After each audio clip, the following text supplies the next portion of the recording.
Good evening and welcome to the Business Day. I'm Andrew Laidley.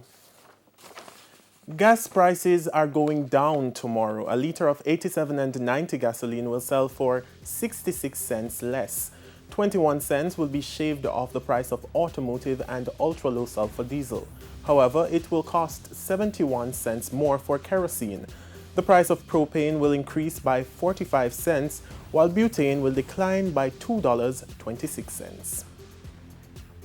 And oil futures finished with a loss today, pressured by a more than 15 million barrel weekly increase in U.S. crude supplies. Oil for delivery in January fell 8 cents to settle at $45.52 a barrel. Now, the government is seeking to amend the Financial Administration and Audit Act for the second time this year to make the island's fiscal targets more manageable. The act was first amended earlier this year in May to extend by 2 years the target date to reduce Jamaica's debt-to-GDP ratio to 60% by 2028. Now, speaking in Parliament yesterday, Finance Minister Dr. Nigel Clark noted that there are other clauses which must be changed as well. The law speaks to cumulative deviation. When the cumulative deviation passes 3 points, it was never envisioned that you'd have 1 year in which the deviation is 4.1% of GDP, which is, 80-odd billion Jamaican dollars. Madam Speaker, given the required level in the law today, we believe it would be counterproductive to go ahead as the law is written. Now, Dr. Clark stressed that although this is the second amendment to the Act, the government does not intend to make it a habit. Intention is never to come to amend the FAA Act at any point that things seem difficult. That's not the intention.